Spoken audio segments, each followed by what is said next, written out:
his fourth solid result in 4 events, with De Wit and Saville in the top 10 yet again after another fine drive.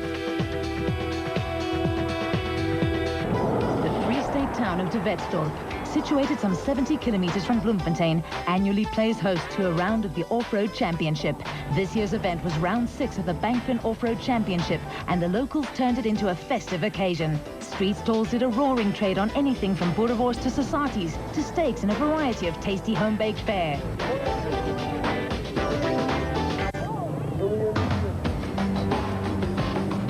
32 special vehicles and 35 production vehicles entered the event, which was the only combined motor vehicle, motorcycle and quad event on the calendar. Competitors were required to complete a 49-kilometer prologue on Friday and a 201-kilometer loop and a 246-kilometer loop on Saturday. Interestingly, the route traversed 138 farms. High up the production vehicle championship log after consistent performances in their Nissan hardbody, but the dark horses were Neil Woolridge and Kenny Skoldhammer, who had steadily closed the gap on the Nissan pair. Also in contention were Piet Haasbroek and Christo Bosch in the Class D Castrol Toyota Land Cruiser, who had 2 class wins to their credit. Ek dink ek het nog 'n kans. As Duncan breek, het ek definitief 'n kans, maar as hy die volgende 3 wedrenne wat oorbly is, hy nie breek nie, is daar nie 'n kans om te wen. En dan sy kans baie goed om die algehele produksieklas kampioenskap te wen. Class E Championship contenders Manfred Schroeder and Jack Peckham blotted their copybook on the Toyota Dealer 400 at Sun City. We were lucky, first of all, that Hugo didn't finish, so we're still first and second, and the points haven't changed. Yeah, we took the wrong route, went down the bank. We saw the Sandmasters go down the bank, and unfortunately, with a narrower wheelbase, we just rolled over. The battle in the Special Vehicle Championship was as intense, with 2 times former champions Greg Harvey and Boy Stone locked in battle with Greg Dowse. Brothers Gerard and Laurens Duplessis missed 2 events earlier in the season, but 2 back-to-back wins in the Mobile Gymco had moved them into contention. Wel, ons het nu de afgelopen 2 races, was ons gelukkig. Ons het gewen al 2 races en daar is nog 2, 3 oor. En ons hoop maar, we winnen al 3, dan kan ons een kans staan in een kampioenschap om te winnen. Ons zullen maar zien wat gebeurt. Marcus Taylor and Mark de Chalane had dominated Class B all season and were in with a chance of winning the title. At the moment, we're running in the front of Class B with Giel Nel in the look truggy. We unfortunately dropped one already this year at Sugarbelt, so what that means is we've got nothing left to drop on real points. If Giel drops his worst result, we actually end up at the moment about 10 points ahead. In the Navigators, with Giel without a Navigator, it puts me quite far ahead. But for Marcus, it's looking a lot tighter with Giel. It's going to go down to the wire, I think. Reigning production vehicle champions Geniel de Villiers and Francois Jordan set the pace in the prologue and qualified 50 seconds faster than their Nissan teammates Hans Grobler and Richard Leach.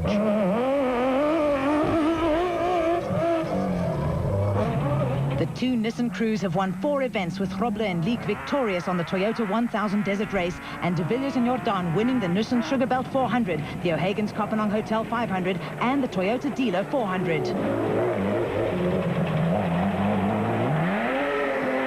While victory is eluded, Neil Woolridge and Kenny Skoldhammer in the Ford Racing Ranger, 3 second places and a third has virtually assured them of the Class T Championship title.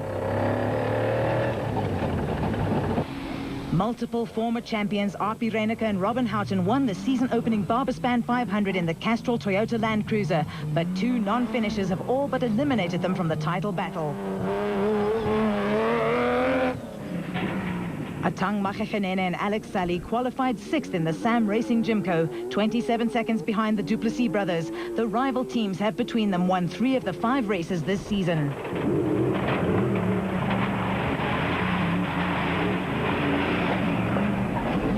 Last year's Caledon 400 winner Greg Dowse and Archie Rutherford were the leading Class S contenders and would start 7th, only 20 seconds behind the more powerful Sam Racing Gymco.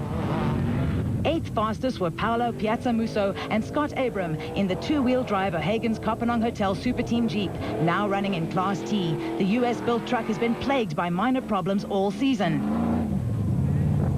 Duncan Foss and Mike Griffiths in the Nissan hardbody posted the same time as the Jeep and were 17 seconds faster than teammates Hein Grobler and Gerard Prinsloo. Frikkie Botha and Blackie Swart rounded out the top 10 in the Class S Santon Off-Road Accessories Race Co.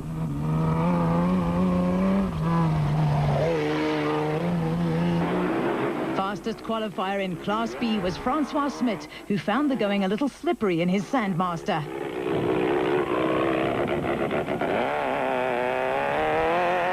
Class E championship leaders Hicho and Jaap de Bruin set a fast pace in the Castrol Toyota Hilux to qualify 31 seconds faster than arch rivals Schroeder and Peckham.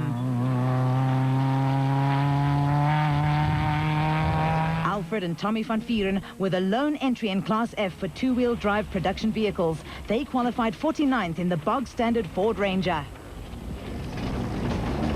The Class T Brigade dominated the 49-kilometer prologue to occupy the top 4 positions, with the first of the special vehicles over 3 minutes behind the leading Nissan.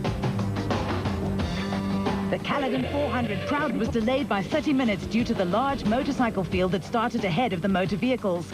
Ahead of the crews lay a tough 447-kilometer route comprising one loop of 201 kilometers and another of 246 kilometers. The route offered varied terrain, which included numerous river crossings, mountain passes, rocky sections and open plains. There were problems before the start for Barbaspan 500 winner Atang Magegenene. We've had this problem, I think, for the past 3 races. We'll probably change the full set of injectors today. Yesterday, I think we drove the whole trials on 5 injectors. I only realized that after we cleaned the car up that we thought we took it for testing yesterday. And we realized there was something wrong. And we changed the one injector. Today it sounds like we have the same problem.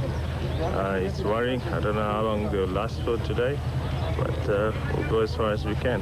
There's really not much that we can do at this stage. Yeah. The Nashua Mobile Racing Camp was in a relaxed and jovial mood before the start. Yes, last year I think it was a bit of lady luck on our side. We managed to come in just in front last year. I think it was a minute and a half that we won this event by.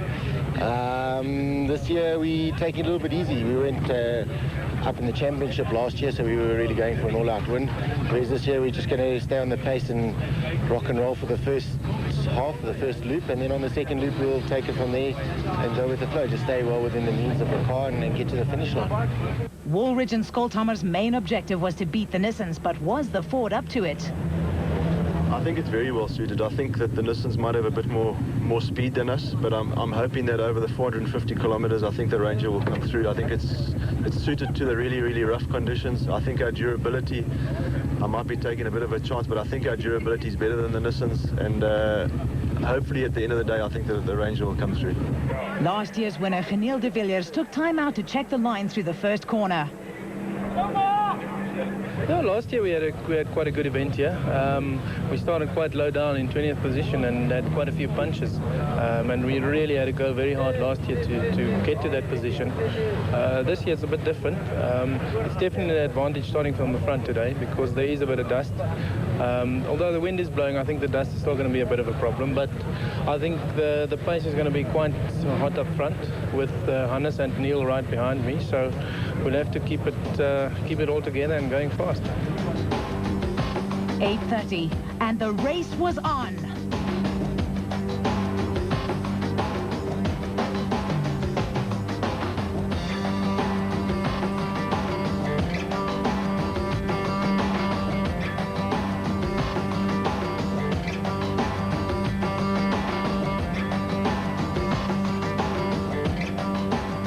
The pace was fast right from the start, with de Villiers and Jordan opening the gap on the rest of the field. Not having to contend with dust was a huge advantage for the Nissan crew.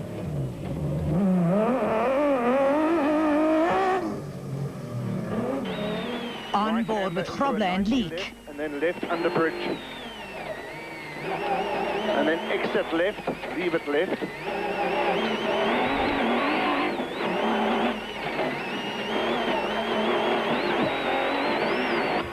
Ford racing pair Woolridge and Skolthammer are former winners of this event and were being chased hard by Reineke and Houghton in the Castrol Toyota Land Cruiser, who are also former winners of this event. Non-finishers on the Nissan Sugarbelt 400 and the O'Hagan's Kopenhagen Hotel 500 have put them out of contention in the Production Vehicle Championship. Schweizer Reineke diamond diggers Gerard and Laurens Duplessis were on a charge in the mobile Gymco and intent on opening as big a gap as possible on Botswana businessman Machegenene and Sally in the Sam Racing Gymco. The injector problem that had plagued the team appeared to have been solved, but for how long?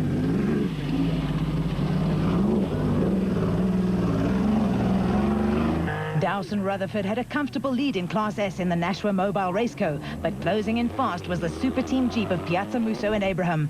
The pair moved up 2 places before a broken rear control arm put them out of the race.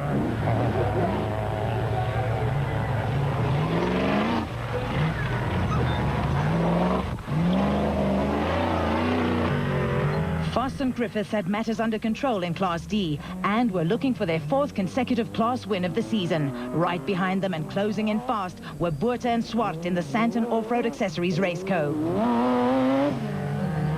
With the field now closely packed, dust was affecting visibility. Hein Grobler and Gerard Prinsloo came through unscathed in the Nissan hardbody, but the chasing pack was forced to come to a standstill. Schumi van Vieren had only 1 finish this season in the Castrol Toyota Land Cruiser, while Terence Marsh failed to finish the last 2 events in the Nashua Mobile Gymco.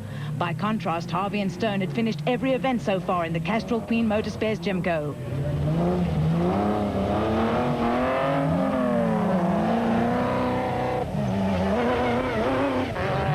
Henry Kerstein and Renier Uester were 15th overall and 5th in Class A in the immaculately prepared Secarock Sandmaster, which is powered by a Nissan V6 engine. Leading the Class B field was Francois Smit in the Sandmaster, but he couldn't afford to ease off because the hard-charging Colin Matthews was closing in fast in the Industrial Hardware WPP. Both drivers get by without the help of a navigator. Matthews is a newcomer to the sport and has proved to be extremely quick in the WPP, which is built by former Group N racer and off-road racer Peter Fumfi.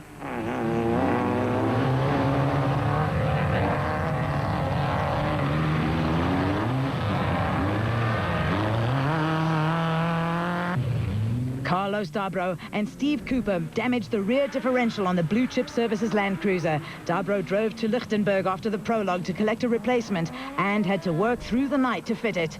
He could have done without the added pressure of Haasbroek and Bosch, who were rapidly closing the gap in the Castrol Toyota Land Cruiser, which had developed a misfire.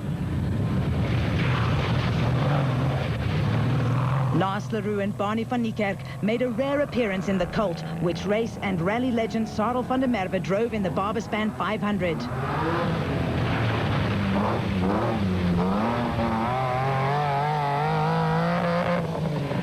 On board with Grobler and Leek in the Nissan hardbody.